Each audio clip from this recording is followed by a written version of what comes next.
Bonjour les enfants, cette fois-ci nous parlons de la page 4 de la leçon, la comparaison des fractions. Je vais donc lire tranquillement la leçon et vous allez regarder ce que vous devez retenir. Lorsque des fractions ont le même dénominateur, je peux les classer et les comparer.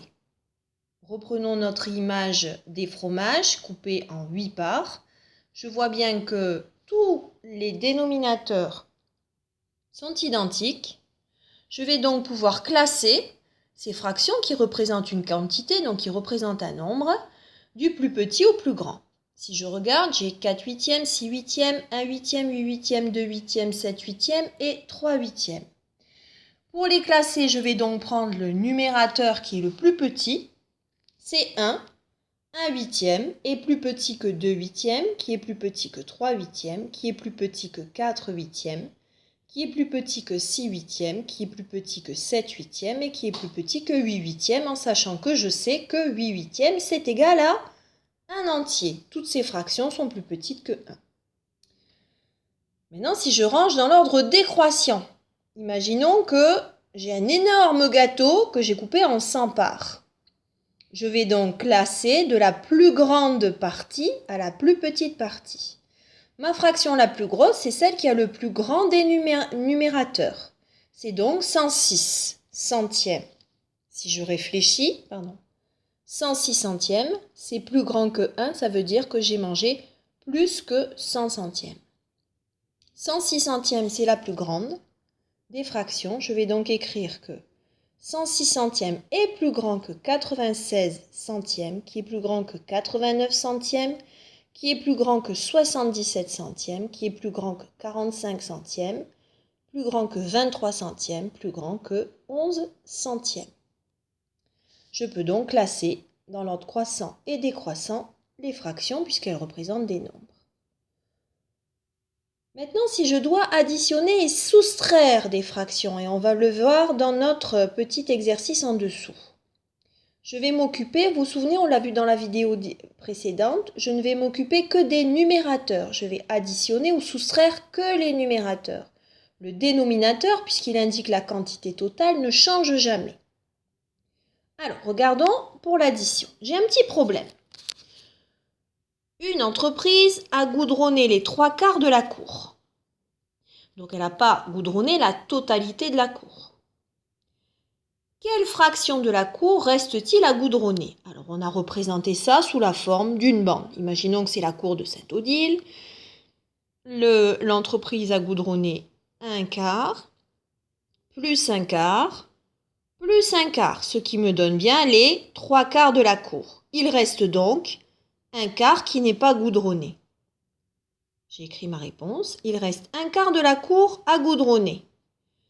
Comment je vais le savoir? Eh bien, 3/4 pour aller à 4/4, il va me manquer 1/4.